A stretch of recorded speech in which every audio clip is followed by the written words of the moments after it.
Bem, eu sou mesmo um privilegiado que eu tenho conseguido trazer aqui diante das nossas câmeras figuras exponenciais da medicina brasileira, cada qual na sua especialidade, para que de alguma forma falemos de patologias das suas especialidades e o Covid-19. Eu tenho o prazer de estar com o Dr. Rafael Coelho, que é médico coordenador da equipe de uro-oncologia da Faculdade de Medicina da Universidade de São Paulo, da USP. Tudo bem, Rafael? Tudo bem, um prazer estar aqui, Amaury. Obrigado pelo convite. Então, eu queria justamente que você falasse um pouquinho da sua especialidade, a urologia, não é? E o Covid-19, porque a gente sabe que as outras cirurgias estão sendo postergadas em função de se privilegiar as pessoas contraídas com coronavírus. Eu queria uma consideração sua a respeito desse congestionamento. É uma fila, não é, de pessoas que precisam de intervenções que não seja por causa do Covid e, no entanto, a epidemia mobiliza toda essa movimentação. É isso mesmo? Então, Amaury, exatamente. Houve um grande impacto dessa pandemia, tanto no diagnóstico como no tratamento do câncer, né? Então, no complexo do Hospital das Clínicas, que é o maior complexo hospitalar da América Latina, nós tivemos que destinar uma grande parte do complexo ao tratamento do Covid. Então, por exemplo, a gente teve que restringir o número de cirurgias de tratamento de câncer que a gente realizava mensalmente para deixar os leitos e os leitos de UTI disponíveis para tratamento de Covid. Então, por conta disso, o Instituto do Câncer do Estado de São Paulo, que tem por si só 20 a 30% dos tratamentos de câncer de todo o estado, hoje a gente trabalha de maneira limitada, menos da metade do número de cirurgias que a gente fazia habitualmente para câncer tem sido realizadas hoje por conta dessa necessidade de destinar leitos para o tratamento do Covid. Então, isso gera uma demanda reprimida enorme, né? A gente tem um número enorme de pacientes aguardando cirurgia e que realmente o sistema público hoje não dá conta dessa demanda por conta, basicamente, porque a gente teve que selecionar os pacientes que podem ser tratados agora e postergar a cirurgia de alguns desses pacientes para que os pacientes com Covid tenham prioridade, tenham acesso a leitos de UTI. Agora, Rafael, isso inclui as cirurgias robóticas, que a gente sabe que você é o cirurgião que opera por robôs, não é, com maior experiência na América Latina. Aliás, é considerado um dos melhores do mundo na cirurgia robótica.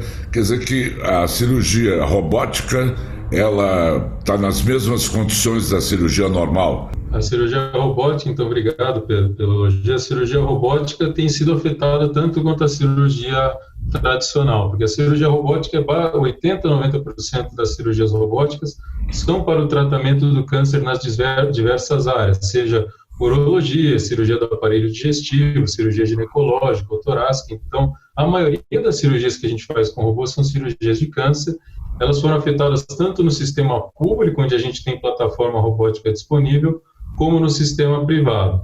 No sistema privado, aí nem tanto pela ausência de leitos ou pela falta de capacidade hospitalar, mas porque os pacientes não têm procurado auxílio médico. Os pacientes estão com medo de procurar o auxílio que eles procurariam habitualmente, estão com medo de frequentar o ambiente hospitalar, e por conta disso nós não temos diagnosticado nem tratado o câncer, seja urológico, ginecológico ou do aparelho digestivo, realmente porque não há esta procura pela população frente ao medo com a pandemia. Então, a cirurgia robótica foi muito afetada também, o volume de cirurgias caiu, eu te diria, para menos de 20% do habitual por conta da pandemia do Covid-19.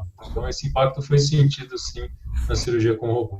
Agora, a gente sabe que o Covid-19 tem preferências, entre aspas, né, pelo coração, em pessoas acometidas de diabetes, o alvo é o pulmão. E como é que fica a parte urológica nessa questão da ação da infecção do Covid-19 no nosso corpo? Então é interessante, o COVID ele tem uma propensão a se ligar aos receptores de uma enzima que chama enzima conversora de angiotensina, uma enzima que está presente no rim. Então a gente sabe que há uma propensão também do COVID nas células do rim, e os pacientes com quadros graves de COVID desenvolvem insuficiência renal. A gente não sabe se a insuficiência renal é por conta da ação direta do COVID ou por toda a resposta inflamatória que o vírus causa no corpo humano. Então, essa é uma das preocupações com o COVID no trato urinário. E a outra é que, como eu falei, todas as cirurgias, elas nos geram a preocupação que num ato cirúrgico haja contaminação da equipe médica, equipe de enfermagem. Então, precauções que a gente não estava habituado a tomar numa cirurgia hoje são tomadas, como, por exemplo, usar filtro durante a cirurgia, né? A gente já sabe que a cirurgia, a gente insufla gás na cavidade para fazer uma cirurgia laparoscópica. E o vírus, ele tem um tamanho de 0,04 a 0,16 microns. Então, hoje a gente tem filtros disponíveis para tentar filtrar a partícula do vírus e evitar a contaminação na sala de cirurgia de toda a equipe. Então, houve até o desenvolvimento de uma tecnologia nesse sentido para que as cirurgias sejam realizadas de maneira segura. E todos os pacientes que vão fazer uma cirurgia hoje dentro do hospital são testados para COVID 48 horas antes do procedimento cirúrgico. A gente tem maximizado aí todas as precauções para que não tenha nenhuma contaminação. Então, nós não recomendamos que os pacientes com câncer não procurem o médico ou deixem de ser tratados. Toda uma estrutura foi criada para que esse tratamento seja feito de forma segura, sem risco de contaminação. Rafael, deixa eu aproveitar essa rara oportunidade e falar com você, com a sua experiência, não é? Sobre o câncer de próstata no Brasil, que a gente tem informações que acho que a metade das pessoas, ou mais do que isso, você deve ter números, tem o câncer e não sabe que tem o câncer, porque falta muita prevenção no Brasil. Continua faltando muita prevenção no Brasil? Então, o câncer de próstata é um dos tipos de câncer que é completamente assintomático. Então, o diagnóstico precoce é feito através do rastreamento, que é feito por um exame de sangue, PSA, TOC, até uma ressonância magnética, que é um exame de imagem. Infelizmente, no Brasil, não há uma política estabelecida de saúde de rastreamento de câncer de próstata pelo Ministério da Saúde ou no sistema de saúde público. Então, só para ter uma ideia, a gente diagnostica no Brasil em torno de 65 mil casos ano de câncer de próstata. Nos Estados Unidos, são 250 mil casos anos de câncer de próstata, visto que eles têm um programa de rastreamento e detecção precoce muito bem estruturado. Então, ainda no Brasil, a gente diagnostica um número pequeno, abaixo de tumores e em estadios mais avançados. A gente diagnostica doença mais avançada porque a gente não tem realmente uma estrutura dentro do Sistema Único de Saúde, dentro do SUS, para fazer o diagnóstico precoce de maneira disseminada na nossa população. E o PSA, o exame de toque, continuam sendo os mais eficientes para detecção de um câncer de próstata? Então, aí tem duas discussões. Uma é a gente discutir isso em termos de saúde pública. Quando a gente fala em rastreamento populacional, a gente tem que ter métodos que são amplamente disponíveis e baratos. E aí o toque retal e o PSA são realmente os melhores métodos baratos disponíveis para que a gente aplique em toda a população. Agora, tem métodos mais específicos e que são muito mais acurados. Por exemplo, um exame de imagem que é a ressonância magnética. Então, se você procura um método mais acurado de rastreamento, hoje a gente tem a disponibilidade desses métodos, eles são superiores ao toque retal no diagnóstico ou na suspeita do diagnóstico de câncer de próstata. Infelizmente, não está disponível para toda a população e a gente não pode recomendar isso para todo homem acima de 50 anos fazer uma ressonância magnética. Mas, sem dúvida, hoje a medicina evoluiu para ter métodos diagnósticos superiores ao toque retal ou simplesmente o PSA, que é o exame de sangue. Agora, também não há forma de se recomendar precauções, atitudes, não há nada que se... Por exemplo, me parece que há uma certa concordância entre urologistas que o sol faz muito bem, tomar sol faz muito bem, e outras coisas que eu gostaria que o Dr. Rafael me contasse de coisas que a gente pode fazer e que sejam benéficas para retardar ou para não permitir o surgimento de um problema prostático. Então, aí o que a gente está conversando agora é o que a gente chama de profilaxia primária, né? Que são medidas que você pode fazer no seu dia a dia para tentar evitar a doença, né? Essa é uma grande discussão em câncer de próstata, uma das coisas que mais se estuda na literatura médica, é como a gente poderia evitar. Então, já foram feitos diversos estudos tentando correlacionar alimentação ou mudanças de hábito com o risco de câncer de próstata. O que a gente sabe?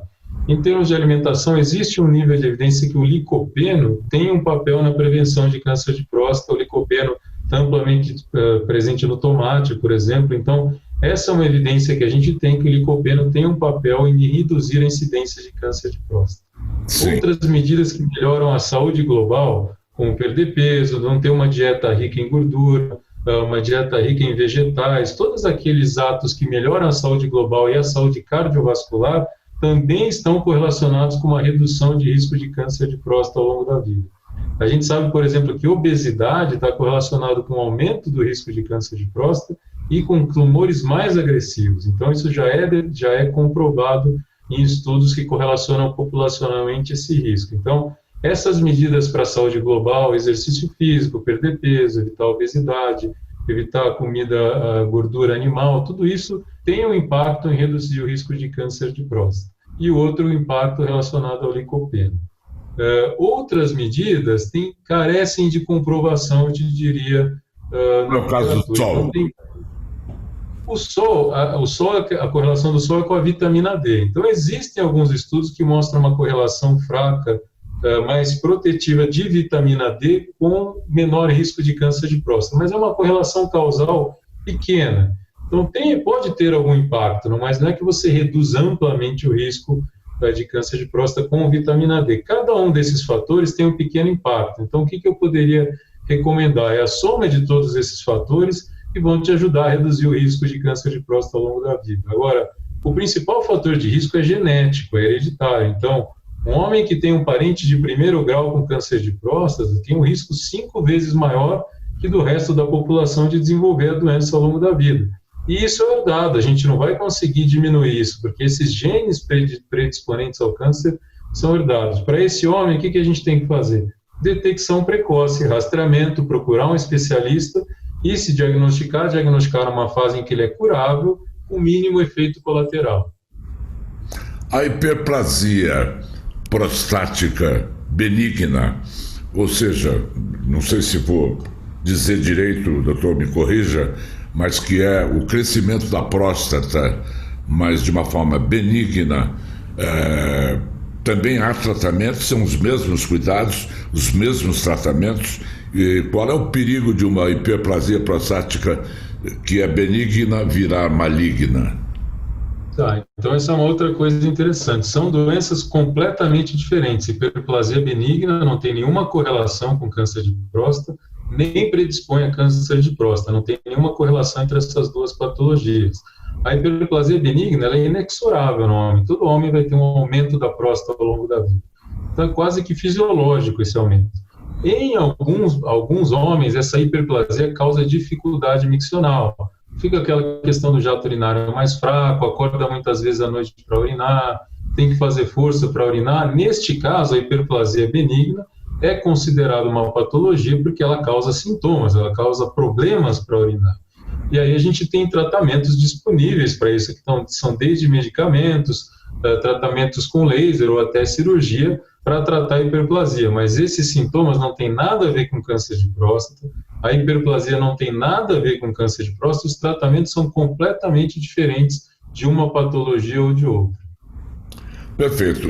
Em relação às doenças urológicas femininas, estamos falando de homens, vamos falar um pouquinho de mulheres.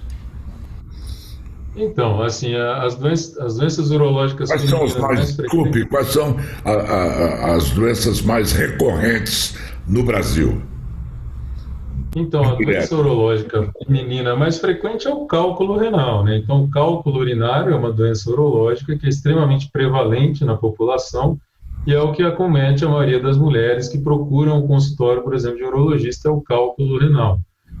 Outras patologias que são extremamente frequentes envolvem, por exemplo, incontinência urinária na mulher, aquela incontinência de esforço que é relacionada já a múltiplas gestações ou cirurgias pélvicas prévias, todas esse queixa de incontinência ao longo da vida da mulher é extremamente frequente, ou então aquela queixa relacionada à bexiga hiperativa, aquela urgência miccional que você não consegue segurar, essas são queixas extremamente prevalentes nas mulheres.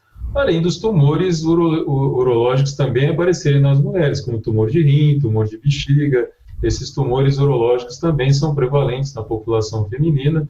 Então, aquela coisa de que o urologista cuida só da saúde do homem não é real. A gente tem um papel importante no tratamento de afecções do trato urogenital feminino também. Agora, se fosse o paciente, eu é que escolho, se eu tiver uma patologia na minha próstata e for preciso operar, eu é que escolho se eu vou fazer pelo método robótico ou pelo método normal, como é que funciona, desculpe o nosso diletantismo a respeito, como é que funciona essa relação? Então, a cirurgia robótica, ela nada mais é que uma evolução da cirurgia laparoscópica, é uma cirurgia que é feita por pequenas incisões, só que você controla braços do robô, que são braços articulados, eles reproduzem o que eu faço com a minha mão, num espaço miniaturizado e sem tremor. Então ele filtra o tremor, você tem uma imagem magnificada 20 vezes, tridimensional, então ela é uma clara evolução da cirurgia minimamente invasiva, que é essa cirurgia com pequenos orifícios. Então ela tem claros benefícios, menor tempo de internação, o paciente não tem sangramento, volta a trabalhar mais rápido. E na cirurgia de próstata, a gente minimiza aquele risco de incontinência urinária ou de alteração de ereção, que era frequente tradicionalmente com essa cirurgia. Então, as vantagens são claras, desde que quem está fazendo a cirurgia tem experiência em usar essa plataforma robótica. Por que eu estou dizendo isso? Vai depender de quem é o cirurgião e do que o paciente está procurando para escolher qual vai ser o tipo de cirurgia realizada. Frente às claras vantagens da cirurgia robótica, a tendência no mundo é migrar completamente para a cirurgia robótica. Então, nos Estados Unidos, mais de 95% das cirurgias de próstata são feitas com robô. Ninguém mais quer fazer cirurgia tradicional. Por que isso não é realidade no Brasil? Porque a plataforma robótica é cara e não está amplamente disponível ainda no Brasil. Está presente nas grandes capitais, em São Paulo, nos grandes hospitais, e também não tem um grande número de profissionais ainda habilitados a fazer essa cirurgia. Por isso que ela ainda é restrita no Brasil, mas dadas as suas vantagens para o paciente, a tendência é que a maioria dos pacientes que têm acesso à tecnologia escolham esse método para o seu tratamento. Dr. Rafael, tem uma lenda popular que diz que romã, a fruta, ela é muito benéfica para preservar a próstata. Então, é verdade? É verdade ou é apenas uma crendice popular? Então, na verdade, a relação do romã é com antioxidantes, né? Então, a ideia é que havia o papel de antioxidantes, ou, por exemplo, vitamina E, selênio, que essas substâncias poderiam reduzir a incidência de câncer de próstata. Por isso que se criou essa crença. Mas isso já foi estudado, tem um estudo grande feito numa população masculina, mostrando que selênio, antioxidante, nada disso se relacionou claramente com prevenção de câncer de próstata. Então, isso não passa realmente de uma crença popular à luz da evidência científica, não tem como a gente recomendar isso como prevenção para câncer de próstata. E a prática sexual é importante para a próstata?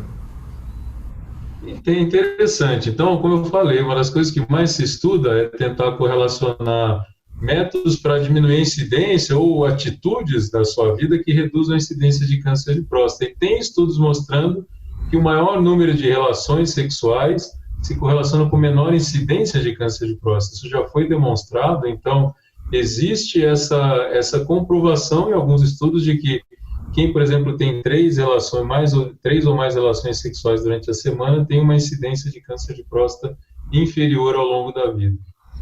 Tá muito bem, doutor Rafael. Eu vou ficar com romã e com tomate. Eu acho que eu estarei bem cercado. Dr. Rafael Coelho, médico coordenador da equipe de Uro-Oncologia da Faculdade de Medicina da USP. Obrigado, Rafael, pela sua amabilidade em vir nos trazer informações tão importantes. Toda a informação médica hoje é importante, não é? Nós que estamos envoltos nessa pandemia e torcendo e rezando para que ela desapareça o mais rápido possível. Obrigado, Rafael. Nada, foi um prazer participar e só para constar, realmente a gente tem diminuído hoje nos hospitais públicos, mesmo no Hospital das Clínicas, o número de pacientes internados com Covid, e a gente já está realmente planejando a reabertura e a retomada das cirurgias de câncer, que vai ser extremamente benéfico para a população que precisa do Sistema Único de Saúde. E muito obrigado pela oportunidade, foi um prazer participar. Que bom, Rafael, um grande abraço. Obrigado. Um abraço.